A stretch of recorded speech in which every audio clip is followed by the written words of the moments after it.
Hi everyone, welcome back to The Learning Gardener. If you haven't been here before, my name is Pip and today we are making our succulent treasure chest. This is a very cracked, like you can see down the bottom here, there's all sorts of chunks missing out of the bottom. They've completely rusted out, and I have put in some bricks to kind of fill that hole, but this is some sort of like metal toolbox or something that someone once had at their house that I picked up at our local tip for free. So I didn't really know what I was going to do with it at the time, but as it turns out, it fits perfectly on this little concrete slab that used to have a split system air conditioning unit on it. I'm actually kind of surprised it fits so perfectly. This is a great spot for succulents because it's underneath the lip of the roof of the house, so it doesn't get a lot of rain, and also I can adjust this, and what I plan to do is prop it, if I can, with this random stick from inside, and then that way it'll get even less rain, because guess what guys, we've got 9 days of heavy rain on the forecast, which at this point has me wanting to beat my head against a wall. I am so sick of the rain, and you guys are probably so sick of me talking about how bad the rain has been, and yet here we are. But anyway, this area has done pretty well with succulents. We have a patch of succulents down the other end of this sort of garden bed under the window area, but I've tried to create a few patches around here and they just get smashed by the dogs, because there is a skink, so a large lizard, that lives in the gap underneath the house and likes to come and hide and sunbake underneath the concrete slab. So the dogs are in here hunting all the time, so at least planting this here maybe gives the skink a little bit more protection. It's something sturdy that the dogs can't knock off, hopefully, although, you know. But what I've done is, succulents don't need a deep root system, so as I said, I put bricks down here to stop the soil just pouring out of this whole base side where the corner has essentially rusted away. Had some random chunks of wood and sticks and stuff, and then we put in some of the off-cuttings of the pittosporums. Then I'm just going to top it with soil and then we'll go from there. So we are going to be salvaging the random succulents that we have kind of around here. We're going to harvest from a few that have done really well down the other end and spread, and then we have some new ones that I've picked up. We've got an echeveria, we have got a, I'm not even going to try and say that, blue chalk, so that's what that one's called. I'm going to want to call most of them some sort of echeveria, sorry, that's what this one is. And we have string of tears and angel tears, which is kind of appropriate. But I really wanted string of pearls, but I have been looking for weeks and weeks at multiple places and been completely unable to find them. So we're going to use what we've got, and then, as I said, we're going to harvest from some of the ones down the other end. When I harvest them, I'm just going to cut them with a knife, nothing fancy, and then I'm just going to plonk them on top of the soil. You can do that with succulents as long as you don't wet them immediately. If you wet them immediately, they can basically rot and die. They need to have a chance for the end where you cut to kind of essentially scab over, and then they will over time produce their own roots. I tend to do a lot of succulent cuttings. I know some people are really delicate with how they do it and really like to protect the succulent. Ain't nobody got time for that. I just pop them in, survival of the fittest. They can sort it out themselves. So I'm just going to pop the soil in now, and then we can get to planting.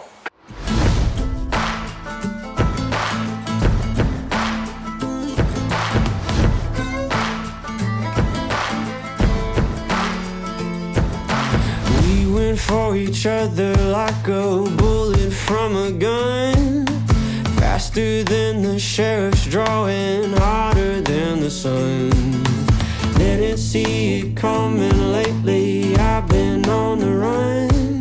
The nice thing about succulents is that once they're in, they really don't require any maintenance at all, which at this point is, especially this winter, like a breath of fresh air, because I mean, when you have horrible winters like we've had where it just does nothing but rain, it makes it really hard to get on top of all your garden projects, and you just end up feeling a little bit overwhelmed at certain points, especially if you plant like a lot of annuals or a lot of veggies. And succulents, I can just put them in and walk away and leave them, and the most I'm ever going to have to do is weed or replace them if they die. So I am trying to squash the soil down a bit, because we've kind of done like a hugelkultur kind of planting situation. It will compact down over time, and I don't want to have to come along and scoop the succulents out, put more soil in, and then deal with it all again. So I'm just going to put maybe another half a bag of potting mix, and then we'll put the cactus mix in. These bags have been sitting down the backyard, and this one has developed a root system, which is rather odd. The soil is wet because, as I said, we've had nothing but rain, but that's kind of strange. So the difference between cactus mix and potting mix, aside from the fact that today my potting mix is dry and my cactus mix is sopping wet, which is not ideal for what we're trying to do here today, but whatever, is that cactus mix generally will have huge stones in it, is designed to drain a lot better than potting mix. Potting mix is designed to hold on to the water a little bit more than something you want to plant cacti or succulents in that don't need the same amount of water. So you'll have more, like, I want to call it particulates in it. So you'll have more like stones and pebbles and stuff and little bits of sand to help with the drainage. But even though this is a bit damp, to be honest, like, I'm probably still going to harvest the succulents and pop them in. Oh well. So it's looking beautiful and full. Time to plant it up.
So I'm sure you guys can see that this is a tricky area to film light-wise. So I'm just trying to decide where I want to put everything. I love these ones, but they haven't generally rooted in particularly well for me historically. So I thought if I just take a whole branch, then maybe it can sort itself out. And this one I love, but you can see it's kind of a bit long in the tooth. So what I'm going to do is cut it off so it can sort of start fresh and it can root in from there. And then some of these should be salvageable. Some of them I've damaged in the process, so I won't be able to start suckers from them. So I'm just going to pull those ones off. But the other ones that might have a chance, I'm just going to scatter around, and if we have good luck, we have good luck. If not, then I probably should turn them the correct way up. If not, then oh well. We haven't lost anything by trying. And at best, we get free plants. That's one of the beauties of succulents. So I think I'm okay with that distribution of plants. And obviously these ones that I just cut off, like these ones, I'm just going to leave where they are, but the rest, it's time to pop them in. No fertilizer required.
I love it, but I feel like it needed a little something else, so I've just harvested one more, and now hopefully they won't get blown off in the next round of wind. I need to get a little paintbrush out and dust some of the dirt off, but honestly I can't say I'm too worried. So I hope you guys have enjoyed seeing this little project come together. It looks really a lot better than I was expecting. I'm really happy with it, and I hope you guys have enjoyed the video. If you have, don't forget to subscribe if you haven't already, or hit the like button, or leave me a comment below. It really helps the channel grow, and I really appreciate everybody's support. So hopefully we will see you in the next video, and it's really nice to see the bees have emerged this afternoon.